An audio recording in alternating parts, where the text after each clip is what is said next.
Gálatas, capítulo 1. Eu, Paulo, escrevo essa carta.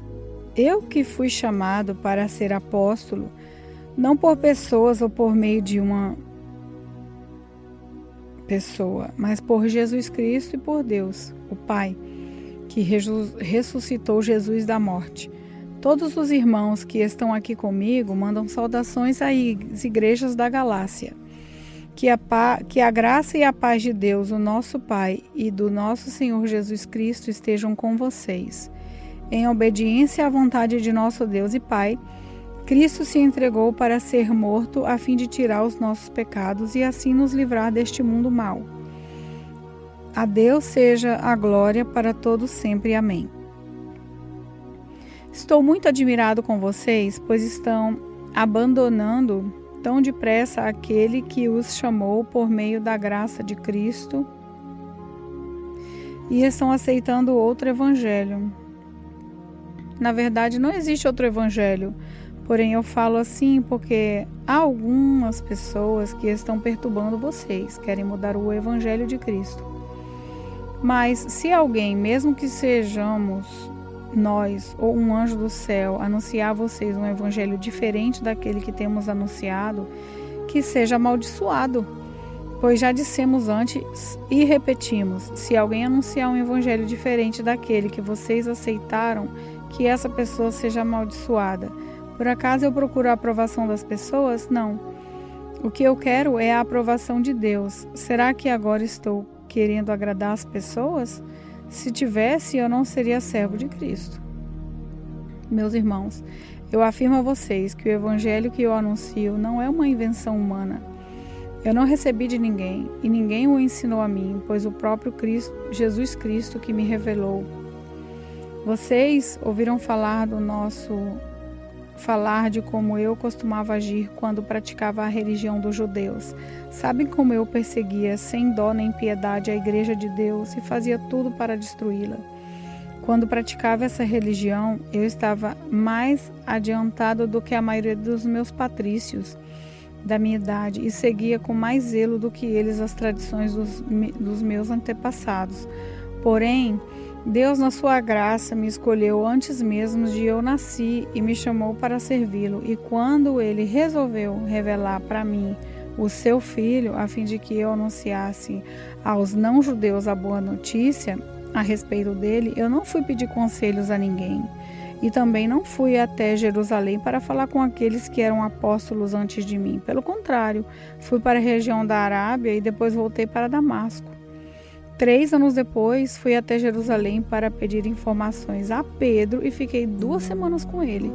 E não falei com nenhum outro apóstolo, a não ser com Tiago, irmão do Senhor. O que eu escrevo a vocês é verdade. Deus sabe que não estou mentindo. Depois fui para as regiões da Síria e da Cilícia. Durante esse tempo, as pessoas das igrejas da Judeia não me conheciam pessoalmente. Elas somente tinham ouvido o que os outros diziam.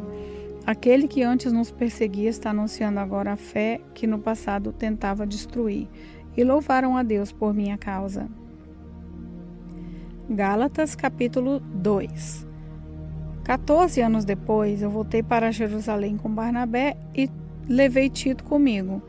Voltou para lá porque Deus me revelou que eu devia fazer isso. Ali, numa reunião particular com os líderes da igreja, eu expliquei a eles a mensagem do evangelho que anuncio aos não-judeus. Eu não queria que o trabalho que tinha feito e estava fazendo fosse um trabalho perdido. Tito estava comigo, mas ele não foi obrigado a circuncidar-se, embora ele não seja judeu. Porém, alguns tinham se juntado ao nosso grupo fazendo de conta que eram irmãos na fé e queriam circuncidá-lo. Eram homens que tinham entrado para o grupo como espiões a fim de espiar a liberdade que temos por estarmos unidos em Jesus Cristo e para nos tornar escravos de novo. Mas em nenhum momento nós cedemos,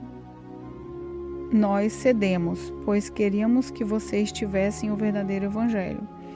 E aqueles que pareciam ser os líderes da igreja, digo isso porque Para mim, não importa o que eles eram, pois Deus não julga pela aparência.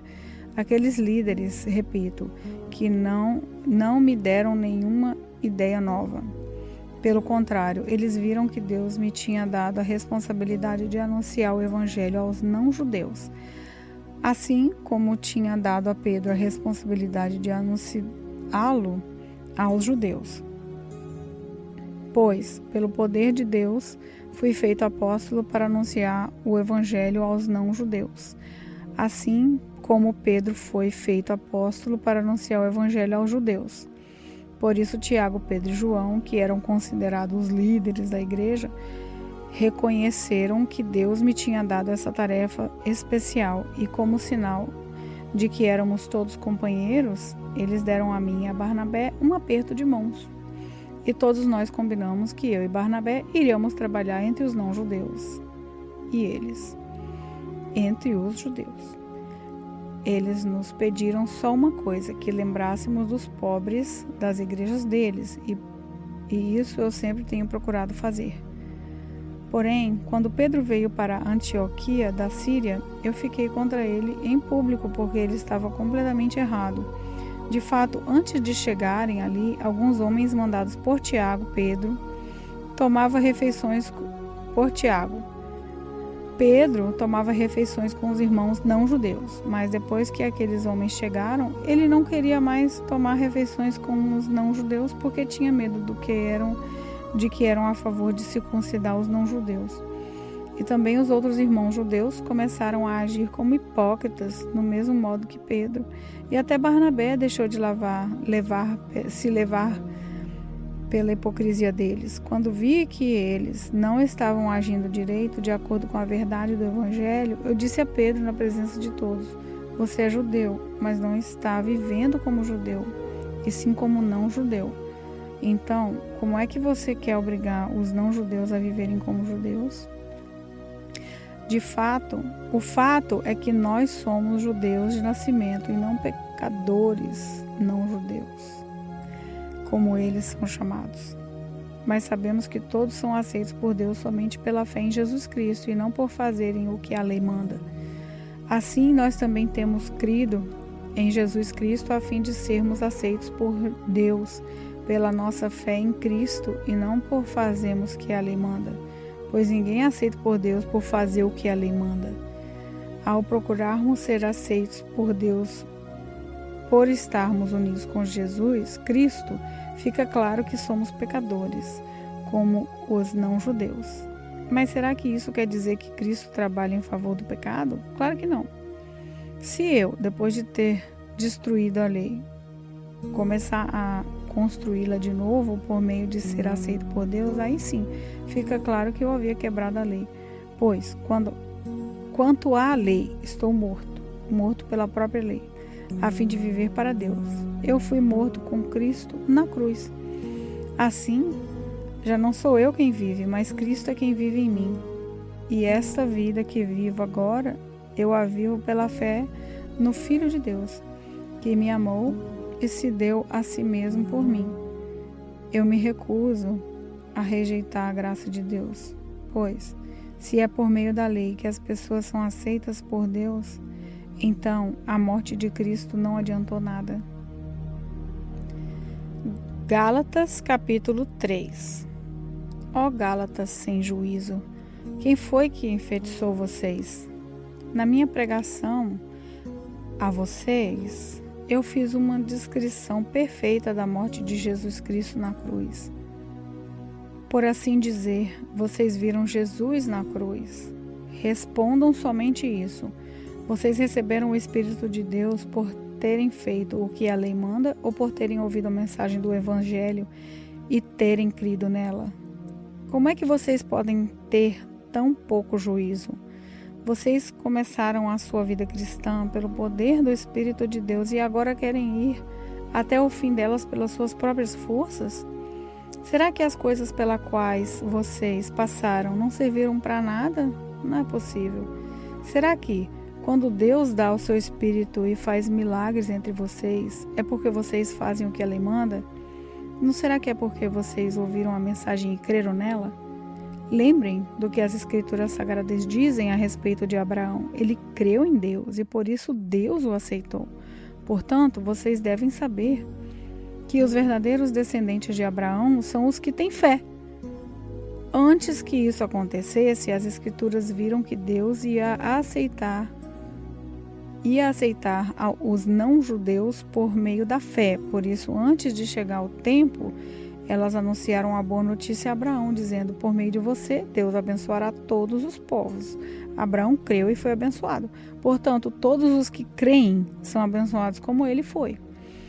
Os que confiam na sua obediência à lei estão deixando debaixo da maldição de Deus, pois as Escrituras Sagradas dizem que não obedece sempre a tudo o que está escrito no livro da lei está debaixo da maldição de Deus.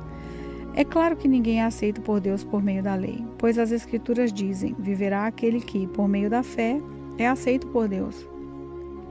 Mas a lei não tem nada a ver com a fé, pelo contrário, como dizem as Escrituras: viverá aquele que fizer o que a lei manda. Porém, Cristo, tornando-se maldição por nós, nos livrou da maldição imposta pela lei, como dizem as Escrituras: maldito todo aquele que for pendurado numa cruz. Cristo fez isso para que a bênção de Deus, que Deus prometeu a Abraão, seja dada por meio de Jesus Cristo aos não-judeus e para que todos nós recebamos, por meio da fé, o Espírito que Deus prometeu. Meus irmãos, vou usar um exemplo da vida diária. Como duas pessoas combinam alguma coisa e assinam um contrato. Ninguém pode quebrá-lo ou acrescentar qualquer coisa a ele, pois Deus fez as suas promessas a Abraão e ao seu descendente. Quando as Escrituras dizem que Deus fez as suas promessas a Abraão e à sua descendência, elas não querem dizer que se trata de muitas pessoas, mas de uma só, isso é Cristo. O que eu quero dizer é o seguinte: Deus fez uma aliança com Abraão e prometeu cumpri-la. A lei foi dada 430 anos depois. Não pode quebrar aquela aliança quem anular a promessa, nem anular a promessa de Deus. Porque se aquilo que Deus dá depende da lei, então o que ele dá já não depende da sua promessa. Mas o que Deus deu a Abraão, ele deu porque havia prometido. Então, por que é que foi dada a lei? Ela foi dada para mostrar as coisas que são contra a vontade de Deus.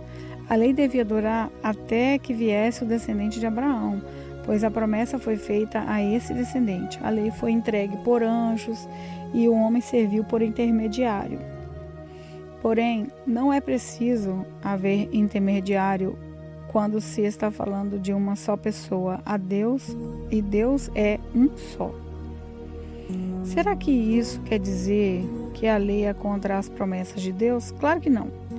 Porque se tivesse sido dada uma lei que pudesse dar vida às pessoas, então elas seriam aceitas por Deus por obedecerem a ela. Porém, as Escrituras Sagradas afirmam que o mundo inteiro está dominado pelo pecado, e isso para que as pessoas que creem recebam o que Deus promete aos que têm fé em Jesus Cristo.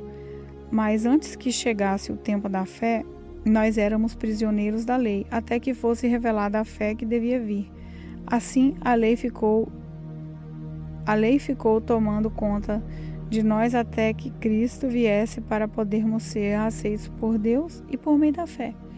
Agora que chegou o tempo da fé, não precisamos mais da lei para tomar conta de nós, pois, por meio da fé em Jesus Cristo, todos vocês são filhos de Deus, porque vocês foram batizados para ficarem unidos em Cristo e assim se revestiram com as qualidades do próprio Cristo. Desse modo, não existe diferença entre judeus e não-judeus, entre escravos e pessoas livres, entre homens e mulheres. Todos vocês são um só por estarem unidos com Cristo Jesus. E, já que vocês pertencem a Cristo, então são descendentes de Abraão e receberão aquilo que Deus prometeu.